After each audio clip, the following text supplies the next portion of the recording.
Ito naman po kung tawagin ko ay si Maki dahil yung sa katawan niya talagang bulldog idol.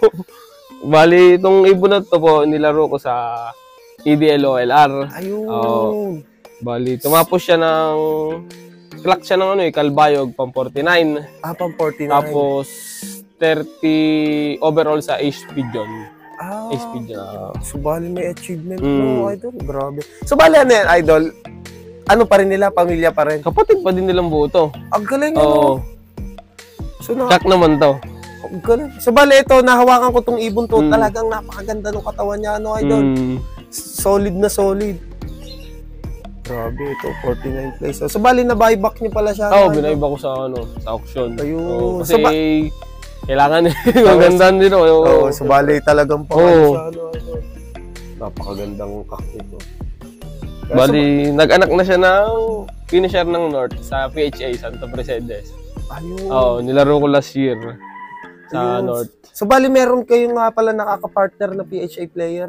Kay Sir Muhammad Magarang. Doon ako naglilipad pagkano sa PHA. So, shout out po sa inyo, Sir Muhammad. Ayun. Ang galing, naibon ito. Nag-produce agad yung sa North, idol? So, bali, saan siya nakaparis ngayon, idol?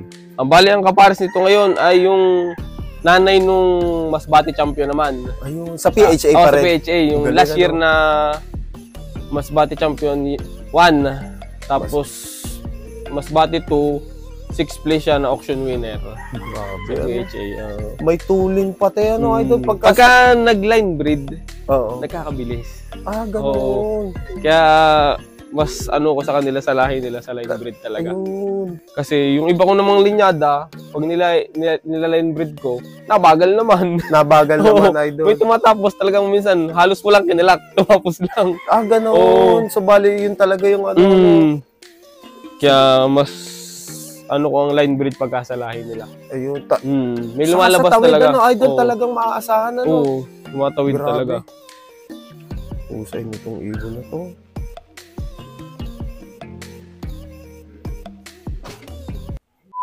Bali, ito naman po si Lady Mac kung tawagin ko. Ayun, si Lady Mac. So, bali, ito yung unang mo, idol? Ito yung pinakauna. Siya si Lady Mac. Aruna. Hen pa siya, Hen din. Mas marami akong nag-overall na hen.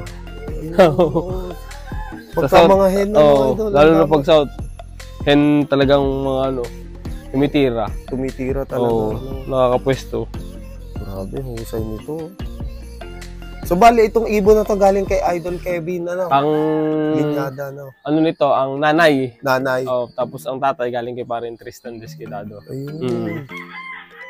Yun yung mga una ko pang naka-acquire noon. Yung pinakahula talaga. Mga pinagsimulan, So, Idol, nung kinarera mo siya, as a newbie, ano yung mga naging mo sa kanya experience? Bali, lang, puro subok lang din kasi newbie. Wala pa talagang so bali, pa talaga, Idol? Tanong-tanong sa mga kaibigan kung anong dapat gawin para baka sakaling mag-click sa ibon. Yun. Pero simula yung sistema na ginamit ko nung tumira to, hanggang ngayon, yun na lang ginagamit ko. Ayun. So, bali, hindi na ako nagbabago. Hindi na talaga nagbago. Hindi na ako nagbago. So, ayan, kung makikita nga naman natin, talaga naman, ayan, yung mga trophy ni Idol, napakarami na rin talaga. So, talaga subok na, Idol. Ayan, grabe yung galing na ibon nito. Ayun, Idol. May pwede po ba kayong maibigay na tips para sa mga newbie na gusto din pasukin yung pigeon industry? Bali, ang una kong masasabi dyan, kailangan talaga natin mag-acquire ng mga winning line. Ayun. Kung mag-uumpisa ka, mag-ipon na lang tayo.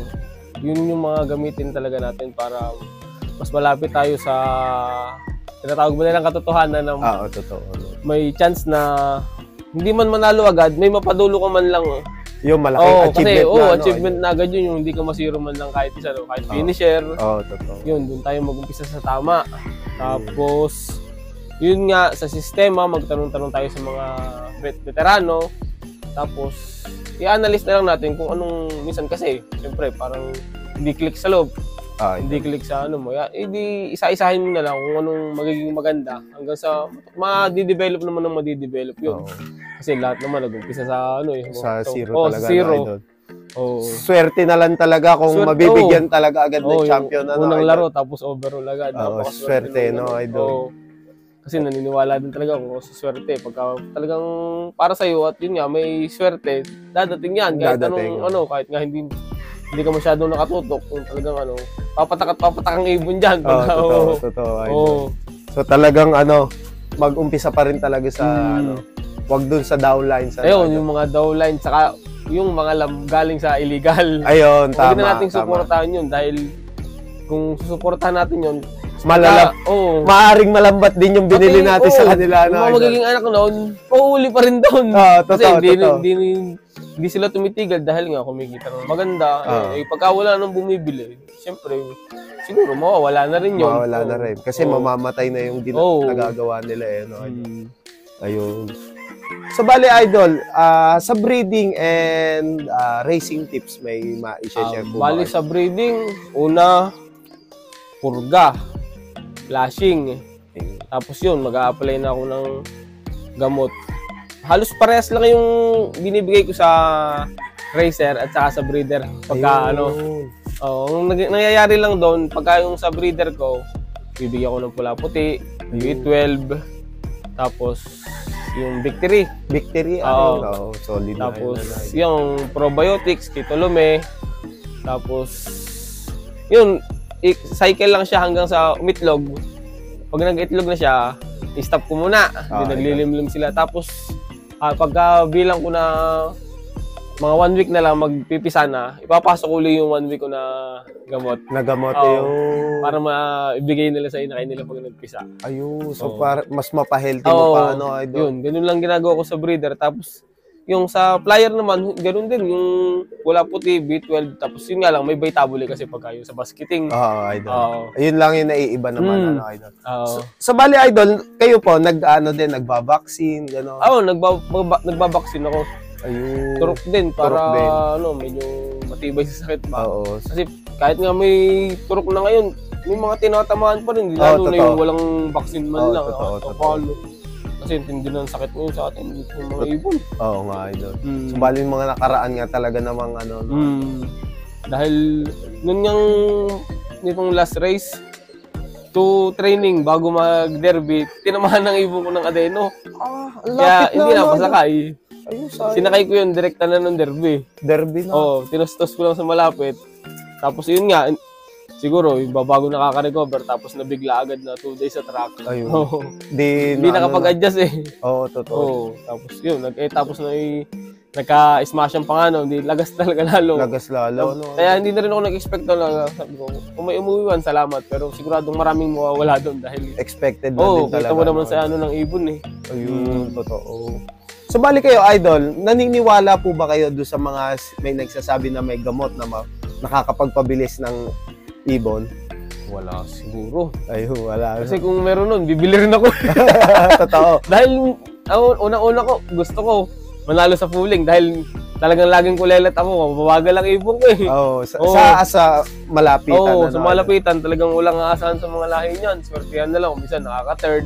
Ayun. Pero yung first na ko, wala. Ayun. So talagang walang totoo doon sa sinasabi ng iba. Nasa linyada na siguro. Nasa linyada na talaga. Talent na talaga ng utak nila. Yun talaga. Mabibilis talaga. Ayun. Saka yun minsan, sa location. Mas maganda yung location nila kaysa sa kalaban nila. Kaya talagang, Saka yung sa trapping nila, yung trapping, yung isa pa. Kasi pag iba tumatambay, yung iba naman talagang pagpatak, pasok agad. Kaya lamang na yun. Yung mga may pawidohood, yun, mga maaarim, mabilis. Nabilis talaga. Ayun. So wala, mga kalapatids, wala talaga na kahit sinong veterano ang magsabi, wala talaga. Tulong lang maaari. Tulungan, pero yung talagang pag binigay mo, tapos bibilis talaga yung ibon. Sa tingin ko, wala rin. Wala, idol. So ayun nga. Sa bali, idol, huling katanungan, kayo po ba ay nag-a-out ng mga linyada nyo na hawak dito? Bali, nag-a-out naman ako. Especially pagka, nandito ako sa Pilipinas. Ayun. Kasi nakakapag-breed ako, natututukan ko ang ibon. Kasi pag alis ko, pag natapos ng breeding na to, tigil na ulit. baka sa North na ulit ako mag-breed. Ayun. Ilang buwan din pahinga. Kung bang ako nandun, pahinga din yung mga ibon. Ayun. So, bali, ano yun, Idol, may pinasusupervise mo na lang sa ano. Oo. So, bali, ayun nga, mga kalapatids, kung gusto nyo mag-inquire kay Idol Joven, ayan, naka-flash sa screen yung kanyang Facebook page. O pwede nyo siyang kontakin nang makapagtanong kayo kung ano yung mga pwede niyang i-out dito na kanyang mga linyada. So, ayun, mostly, ano yun, no, Idol, no, yung mga nagmamak-Arthur mo, no? Mga nagsosolo takbo. So, bali, ayan. Kung gusto nyo makapagpatawid ng linyada, o kaya may pandugsong sa mga hawak nyo na, infuse ba? pang-infuse, pwede kayo mag-inquire dito kay Idol Joven, di makulangan. So, bali, ayan, naka-flash sa screen yung kanyang Facebook page. So, bali, Idol, meron po ba kayong mga isa-shoutout?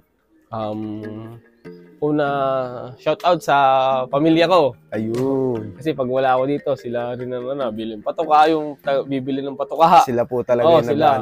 Tatay ko, siya nagpapatuka. Sa mga tropa dito, sa Team Pantog. Ayun, Team Pantog. Sila Idol Arpol. Paring Arpol, ayun, paring Tristan, Marwin, Michael. Tapos sa paring Rocky, Acosta, paring Bal, Maliksi. Ayun. Paring King, sa kay Sir Ome. Ayun, shout out po sa inyo, paring Sir Ome. Ronel Batuhinog, kay Elop. Si paring Denny Salos, Alfred Dabe, Sir Ray Resurrection. Shout out kay Sir Tergy Celis. Ayun, Tergy Celis, shout out po sa inyo. Ayun, so bali yan nga. Guys, kung gusto nyo mag-inquire kay Idol, pwede nyo siyang kontakin sa kanyang Facebook page. So bali, Idol, maraming salamat po sa pagtanggap sa amin dito. And then, ayan nga, kung bago pa nga lang kayo sa YouTube channel ko, mag-like, comment, share, and subscribe ka na. Hit mo na rin yung notification bell button para lagi kayo ma-update sa mga bagong video na atin ilalabas. So, bali, hanggang dito na lang itong video na ito, mga kalapatids. Ayan, kung gusto nyo nga mag-inquire, napaka-approachable ni Idol Joven. So, bali, PM na lang. PM nyo lang po ako. Pagka minsan, kahit nasa barko ko. Pagka meron naman, Idol. lagi din mo na ako naka-online doon, basta walang trabaho. Yun, so, bali, ayan, bili-bili na, baka maubusan. So, bali, hanggang sa muli, mga kalapatids. See you next video. Paalam.